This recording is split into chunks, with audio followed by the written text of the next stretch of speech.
the benchmark detached home price in the Valley went up by 76%.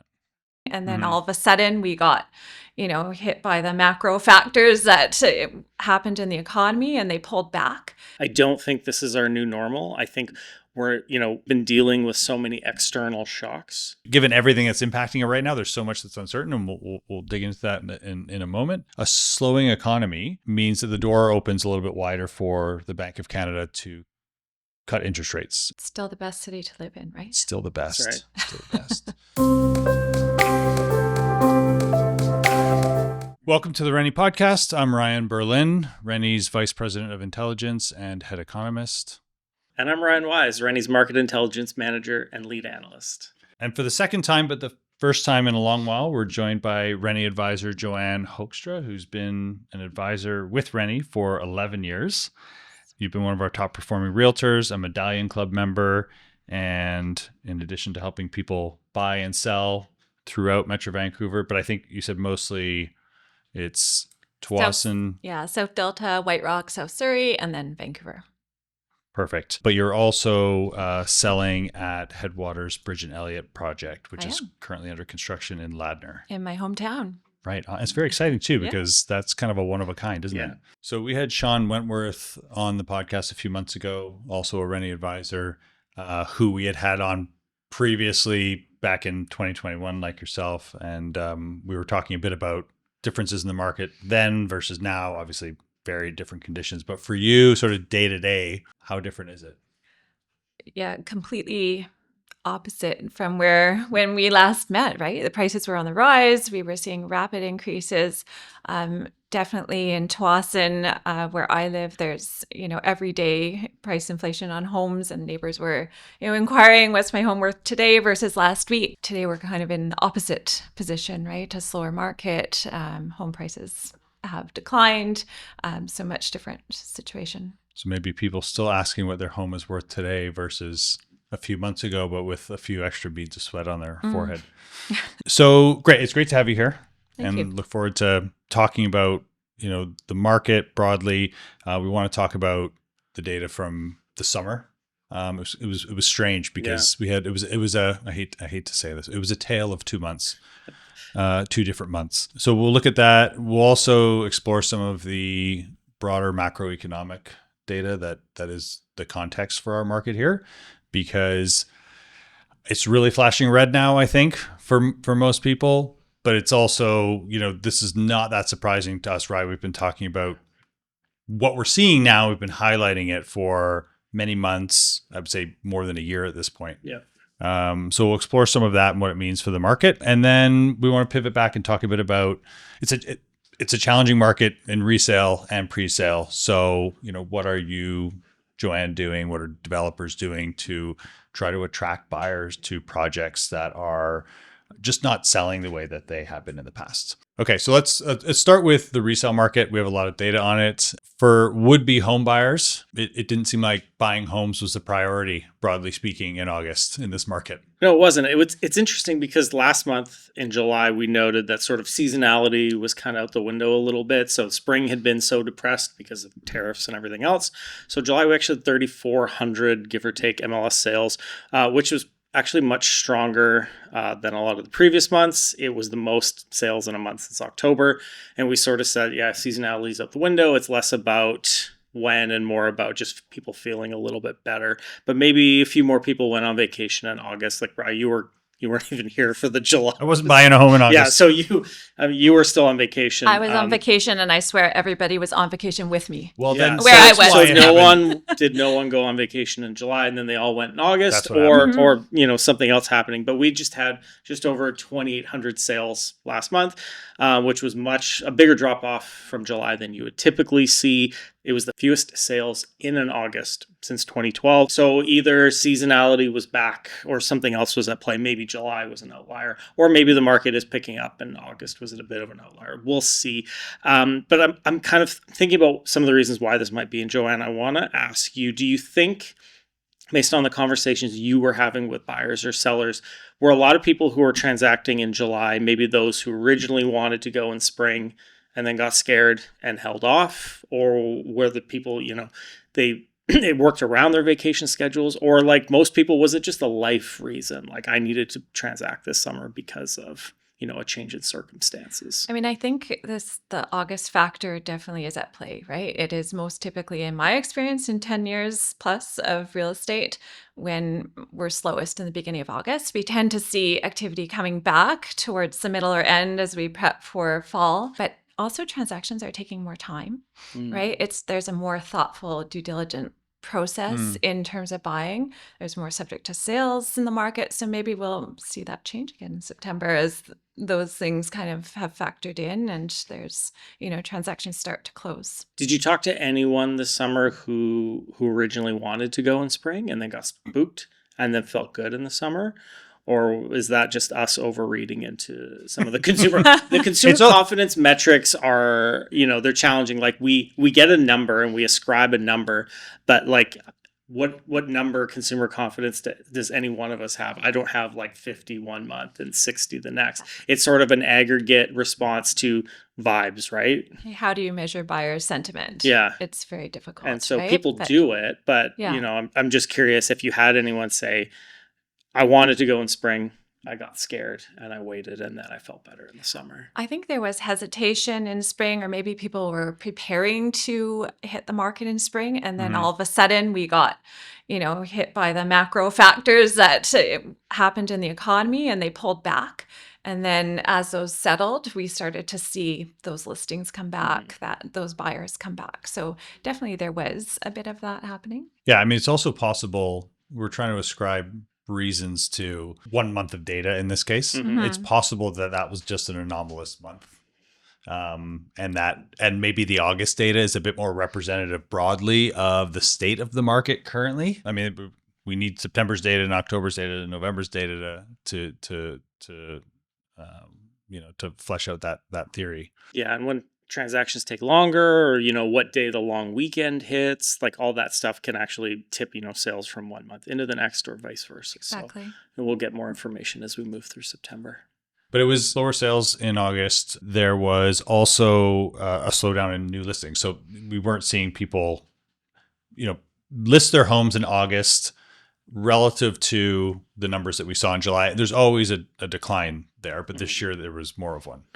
Yeah, so new listings came down month to month, 24%, whereas, typically you'd see 15. We've been dealing with elevated new listings all year to varying degrees. So this was still, and maybe I'll use some air quotes here, the third busiest August for new listings over the past decade, which compared to earlier this year when a lot of these months were either the first or second busiest of the last decade, or in some cases, the most in 15 years, this is a pullback in the amount of new listings, even though we're still talking about overall a level that's somewhat elevated. And inventory has still been falling. So even with elevated new listings and depressed sales, because partly just this happens a lot in summer, we get a lot of expiries as well. Inventory peaked earlier this year than is typical. It usually peaks around July. It peaked earlier. And so we're seeing inventory meaningfully decline right now as we kind of hit that fall market. It's still high. It's still, Yes. I think, like 50% above where it typically is. Yes. Which again is great. It's great for buyers. I mean, on paper. So I guess it's a question for you, Joanne. Like, we look at the data, right? We're not realtors, and we're not dealing at the individual home level typically. But we see 24, 25,000 listings in a historical, context. It is high, and it's been, it was 2 years where we saw over a 2-year period where listings basically doubled. So inventory on paper is bloated. So it seems like there are a lot of options for buyers. So if you're a buyer right now, like if you look at we'll talk about it a bit more in a few moments, but there's, 16,000 homes in pre-sale that are available. We've got 24,000 and change available in resale. I don't think we've ever seen combined numbers like this before. So you go like, oh, if you're a buyer, all of a sudden you have all this choice. But from your perspective, is it real choice? Because my sense is from talking to people and looking at the data in different ways that sellers seem to be maybe listing a home at a certain price and not being that flexible in coming down and meeting their buyers.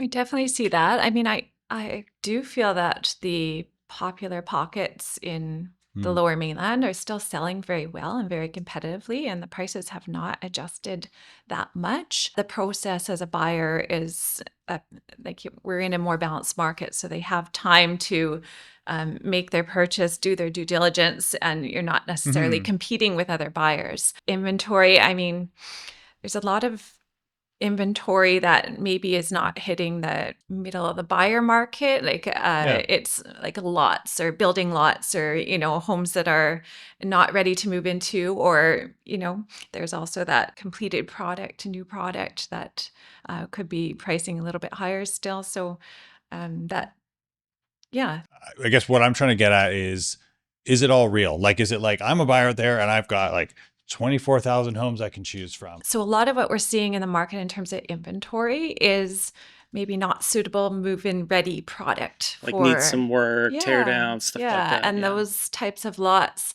I mean, they're not flying right now because there's just more of that available. So maybe less builders picking those up, less development kind of planning happening right now. But the pockets that people want to be in, that move-in ready product, it's moving, but buyers are now being able to follow a more balanced process in terms of due diligence, and they have more time to make their choice and to go through their subject removal and make sure it's the product that they want.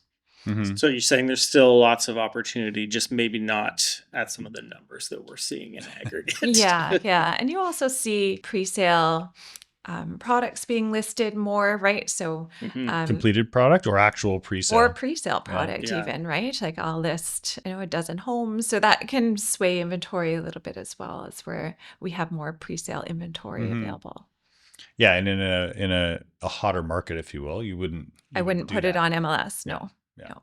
So sluggish sales and a lot more inventory. And that story, broadly speaking, July aside, has been pretty consistent over the past year. What's happening with prices? So prices have come off, and I think we've talked about this quite a bit this year. They've come off by less than I think you might expect in a high inventory environment and a sluggish sales environment, and also where the national media is talking about prices falling so much in some other markets in Canada. So real quick, year to date in the Fraser Valley Board area, prices are down about 3%. In the Vancouver Board area, about 2%.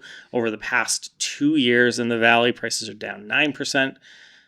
In the Vancouver Board area, 5% since peak. This is where you get some bigger numbers in the Valley. 2022. So spring 2022. Yeah. So early 2022. So a little over 3 years, prices are down in the Valley on average 21%, and in the Vancouver Board area, 9%. So given everything we've been through, high inflation, high interest rates, high inventory, all of that stuff, prices have held up in the Vancouver Board area quite a bit.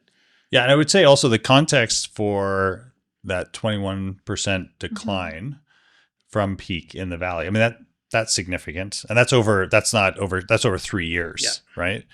But within that, I was looking at the data separately, not in preparation for this podcast, but looking at it on a home type basis. And from the onset of the pandemic, so March of 2020 until the spring of 2022, it was a 2-year period, the benchmark detached home price in the Valley went up by 76%. Wow. So the context is important. That's when I was here last. Yeah, exactly. That was it was the crazy days. Probably needed to come back a little bit.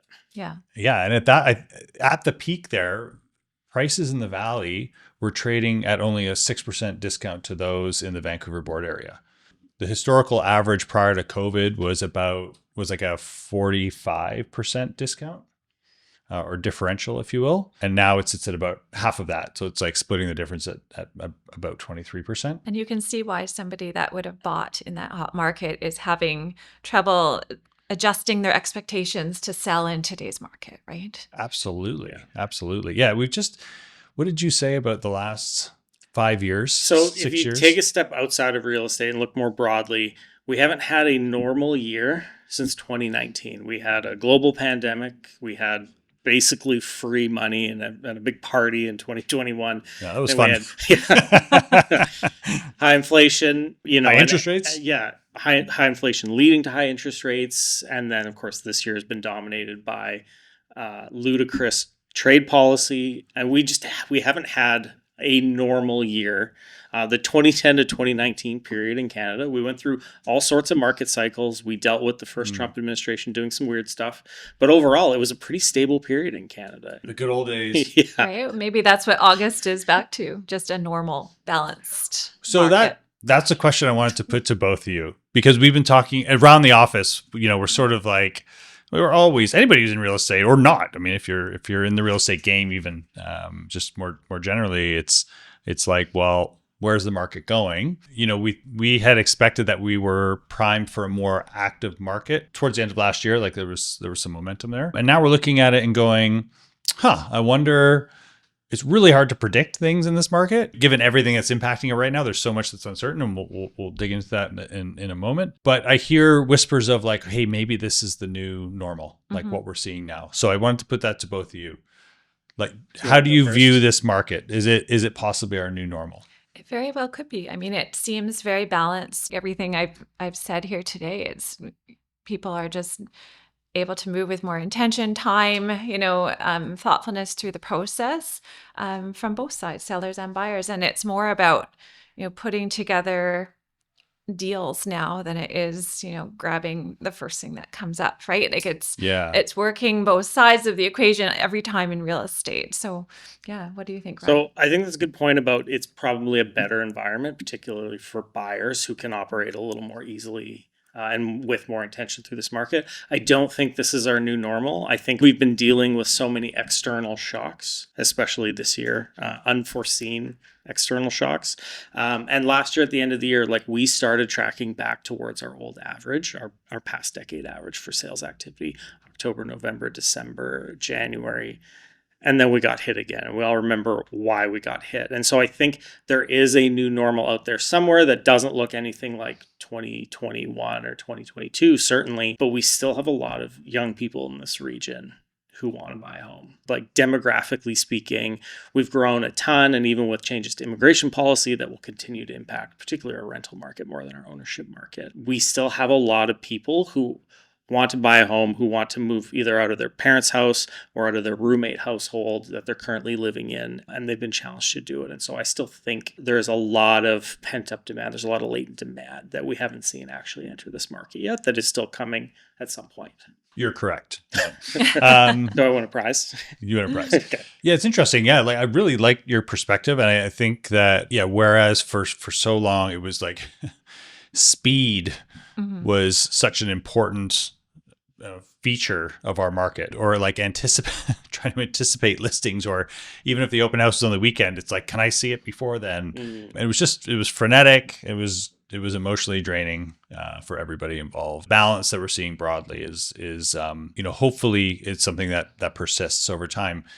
But yeah, I mean, I tend to agree with you, right? Like I look at where our market is through the first 8 months of this year, and we look at resale, how many sales there have been. And based on what the last third of the year looks like historically, we're on pace right now for 33 to 35,000 sales across the entire region. And for context, the prior 10-year average was 48,000. So and the past 2 years were each around 40,000. 40, yeah. And in fact, actually, if you take out 2021 and 2022, which were outliers, but I would say they're not they don't exist independently. There were a lot of sales in those 2 years, low interest rates, but we talked at the time even about, future transactions having been brought forward because people were going, well, I was going to move in 2 years, but maybe because of the pandemic, we'll move to the valley. There's more space. Our money goes further. Money's cheap. Let's do this now. But anyway, if you take out 2021 and 22 and you look at that past decade average minus those 2 years, it's 40,000. So it's lower. And I can see a world where maybe we're closer to 40, but I think 33 to 35 is a low point right now. And there's too many unresolved issues more broadly. So I want to talk a bit more about those and what the economy is looking like and where it's trending. The data hasn't been very good. No. For Canada. Yeah. And we got GDP data for Q2 recently. It showed a decline to the tune of an annualized 1.6% contraction. It was driven by a decline in exports, which there's some mathy issues there because it's really noisy because of all of the tariff threats and then some of the implementations. U.S. businesses sort of did this front running of tariffs where they imported a ton of stuff ahead of tariff implementations. So they stockpiled inventories, and then in Q2 they just sat on them and sold them or used them in their production process, depending on the type of the business. So there was a huge increase in Q1 and then a huge drop in Q2. That sort of averages out probably a little bit closer to what we would have expected them to do, not just for Canada, but for other countries as well. And so we'll see what Q3 brings now that we know as of today, because it always changes. Tariffs on Canada haven't been that broad. We have a few sectoral tariffs, but mostly our free trade agreement is exempting tariffs on most of our exports to the US. So all of that noise will probably even out to like a small decline in exports overall. Yeah, I think that's the really important context. The other piece of it for Q2 was that business investment in machinery and equipment was down. And that makes sense, right? When you think about a very uncertain, economic context for a business, that's probably not the time you're going to ramp up hiring. It's not the time you're going to be buying land, investing in new production facilities, or investing in technology necessarily. I mean, of course, some businesses do, some sectors you'll see that, but it's a time when you sort of sit back and try to understand the lay of the land, right? So you can actually forward plan. So it made sense, but it was a contraction nonetheless. The last 2 months of jobs data was poor. It was a net loss of over 100,000 jobs in Canada over those 2 months. So year to date in 2025, we have a net increase in employment of 40,000 jobs. And in all of those economic factors, do jobs not weigh on buyer sentiment kind of pretty high?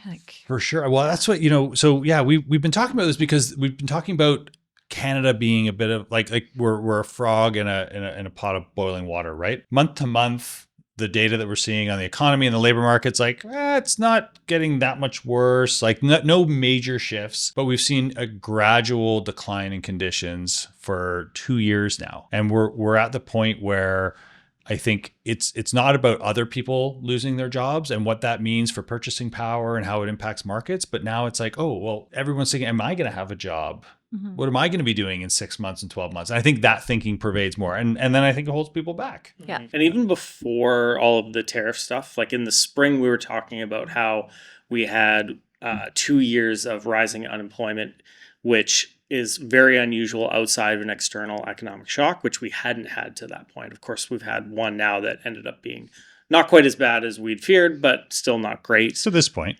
It changes hourly. And so we weren't in a good position nationally with our job market before all of the tariff stuff came in. That has made things a little bit worse. But we've been dealing with this, as Wyse said, like this has been slowly building over time. And we haven't been in a great position for a while. And it is slowly and steadily deteriorated. And that's the bad news, right? And that's kind of like, that's all backward looking. And I think it helps to explain some of the slowdown in our market for sure. The flip side of that is a slowing economy. When I say the flip side, which is the good news part of this, and it's good news very broadly because not everyone comes out a winner in this scenario, but a slowing economy means that the door opens a little bit wider for the Bank of Canada to cut interest rates. And it's been sort of sitting on its hands, evaluating conditions. And we're at a point now where I think, Ryan, you feel the same way, unequivocally, when they meet in September, which will probably have happened by the time this podcast is published. The announcement is September 17th. Next Wednesday, yeah. The only piece of the big data release that still hasn't come out yet is CPI, so inflation data the day before on September 16th. But even without knowing that, I feel incredibly confident that they will cut on September 17th. A quarter point. Yeah. I mean, good news for buyers. It is good news for buyers. And then I think the door will swing open even more going forward. I don't know that the economy is going to magically heal itself after September. Mm-hmm. They meet 2 more times before the end of the year. We think it's very likely that there'll be another quarter point cut in there.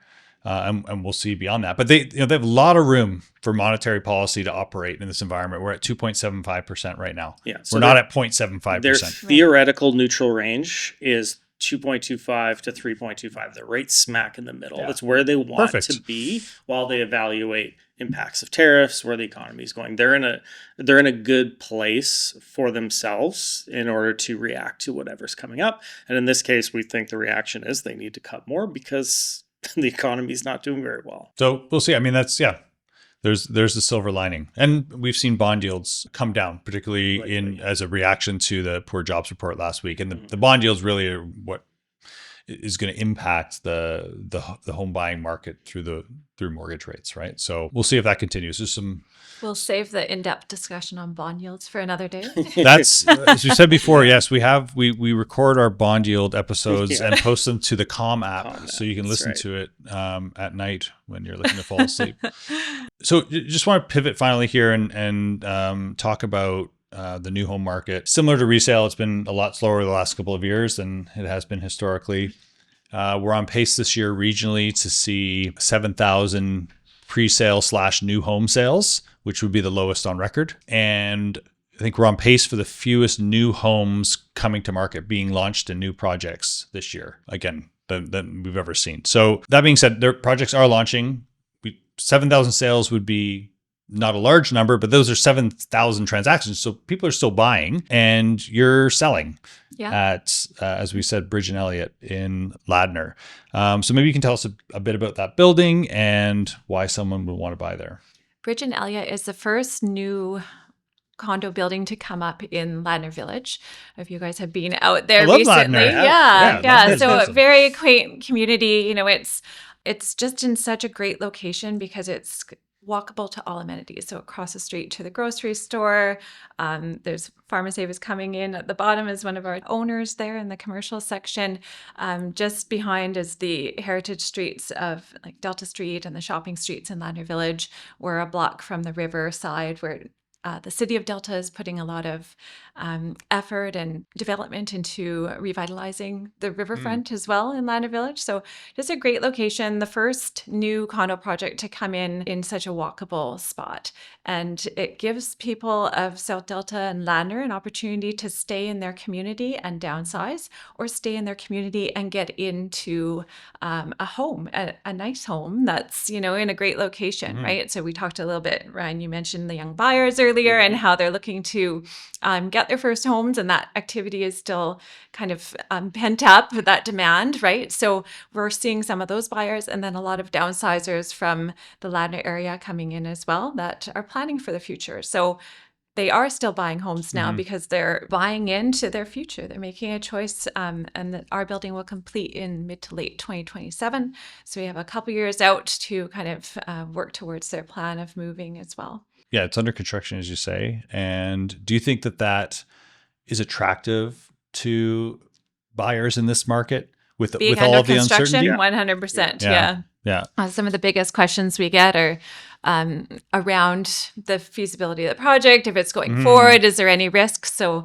understanding and timelines too. Like, are you going to complete when you say you will? Yeah. So seeing all that activity on site, I think there's about 100 people working on site now, day over day. So it's pretty exciting to see, especially at this point where they're pouring concrete and, you know, everything kind of comes up really quickly. Obviously, lots of hurdles to promoting and selling pre-sale homes in this market. How are you addressing them in the context of this project specifically? And I guess as part of that, I don't want to put words in my mouth, but how are you making it easier for buyers then to make the leap and make that decision to buy? I think the first thing is instilling buyers' confidence in the developer and who's behind the project. So Headwater Projects has been working with the city of Delta on this particular project in Delta for about 6-7 years now at least. So it's really a flagstone project for them and for the city. So it's very important. They're very involved in their local Vancouver company. They've been here established since 2008. So just bringing in the history of the company, you know, their equity position, they're in a great spot, a great developer to work with, and then helping people understand, you know, within their contract, there's protections for them as well. So their money is protected, their deposit's protected.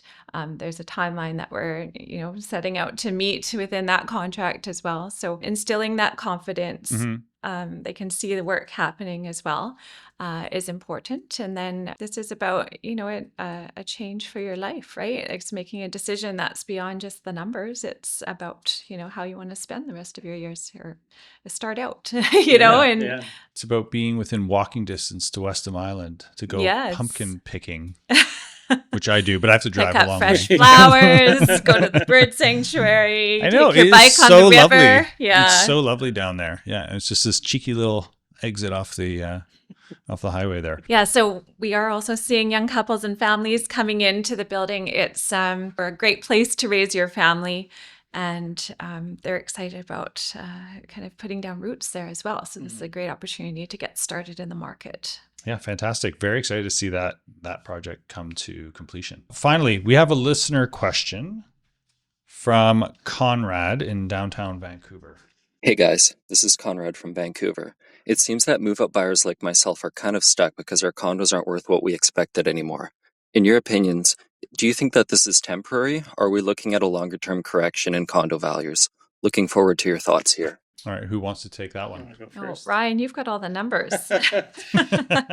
So historically, when the market is hot, that's when we've seen the gap between condos and, say, townhomes or detached homes really, really grow. We talked about this a lot in like 2021 and 2022. So that being a move-up buyer is often more challenging in a hot market where prices are rising really quickly. And even though condo values have softened, we were talking about some of the price declines earlier, often the gap will close in a challenged market. And a slower market, while it can be challenging to sell your condo, is easier to buy that next property. And if you're selling and buying in the same market, often it's easier to make that leap when prices are a bit softer. 100%. I think every seller and buyer needs to look at the net equation, right? Like so they're getting a little bit less for their condo. They have a great selection of inventory in single family homes right now, and even townhomes, wherever they're choosing to kind of move up next. And that gap, that net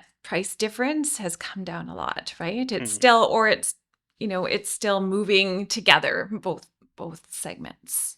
And I think those are good points. And I guess another piece of this too is that, we've talked ad nauseum about the slowdown in sales activity in this market and the pre-sale market over the past, like since 2021, each year. Since then, we've seen fewer and fewer pre-sales. That's the conduit for new multifamily, for new condos to be delivered to this market. So if we've been seeing fewer and fewer pre-sales, it means that while you see a lot of cranes on the horizon now, those are really projects that are finishing up. A lot of them that aren't rental from 2021 and early 2022, we are going to see fewer cranes going forward, right? Because the homes didn't sell, so construction never started, so the homes were never delivered. And so we will have a bit of a dearth of supply in the next few years as well. So which I think it's hard to say what prices will do between now and then within the condo market specifically. There's a lot to be resolved as we've discussed. But we know that supply will be more constrained in a few years' time for sure. That's a good point. It's still the best city to live in, right? Still the best. That's right. Still the best. Okay. Remember, we'd love to answer your real estate questions. You can either email us at intel@rennie.com or leave a voicemail at speakpipe.com/the Rennie podcast, and we'll try to respond in our next episode. Joanne, any final piece of advice for our listeners? I think I just have to go back to what we had just discussed. If you're buying and selling in this market, you need to be looking at that net equation. So what the differential is between what you're selling and what you're buying, and map those together. And that's what is going to make sense of this for you. Right. Super. Awesome.